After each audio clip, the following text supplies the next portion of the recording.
BRS అధికారంలో ఉన్నప్పుడు అక్కడ వారి దూకుడు ఒక రేంజ్లో ఉండేది. దానికి తగ్గట్లే ఆ పార్టీ ఆ జిల్లాలో బలంగా ఉండేది. దాంతో పార్టీ బాధ్యతలన్నీ భుజాన వేసుకుని సదరు నేతలు హడావుడి చేసేవారు. ప్రతిరోజు ఏదో కార్యక్రమంలో పాల్గొంటూ బిజీగా కనిపించేవారు. అన్ని కార్యక్రమాల్ని ముందుండి నడిపించేవారు. అలాంటి నేతలు ఓటమి తర్వాత ఒక్కసారిగా సైలెంట్ అయిపోయారు. అసలు కేడర్కు కనిపించడమే మానేశారు. ఇంతకీ ఎవరా నాయకులు? ఏ జిల్లాకు చెందినవారు?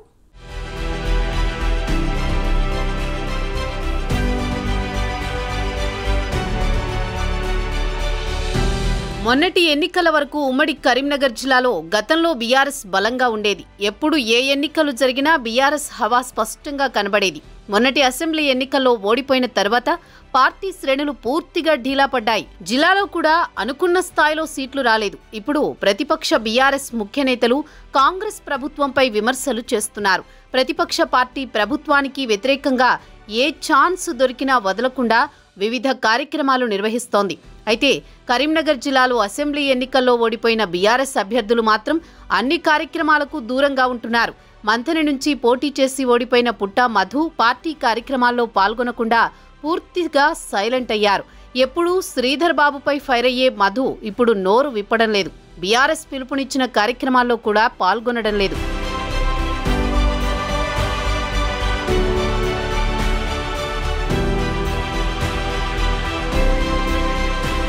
ఇటీవల కేటీఆర్ కాళేశ్వరం ప్రాజెక్టు దగ్గరకు వచ్చిన సమయంలో కూడా ఆయన జాడలేదు.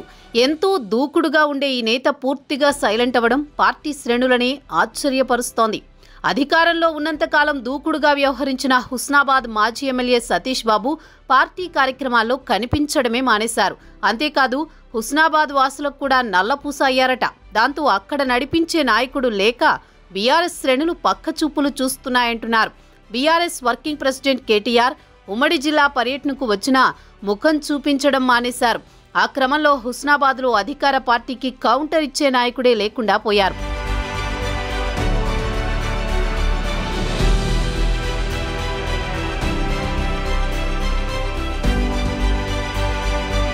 ఇక మరో నేత పెద్దపల్లి మాజీ ఎమ్మెల్యే మనోహర్ రెడ్డి. ఆయన కనీసం సొంత క్యాడర్కి కూడా టచ్లో లేరట. కేటీఆర్ పెద్దపల్లి మీదుగా వెళ్లినా ఆయనకు ఫ్లెక్సీ కట్టించి స్వాగతం పలకడం కాదు కదా, ఆయన్ని కలవడానికి కూడా ఆసక్తి చూపలేదు. ఓడిపోయిన తర్వాత ఈ ముగ్గురు నేతలు పార్టీ కార్యక్రమాలకు దూరంగా ఉంటుండడం ఆ పార్టీ శ్రేణుల్లో చర్చనీయాంశంగా మారింది.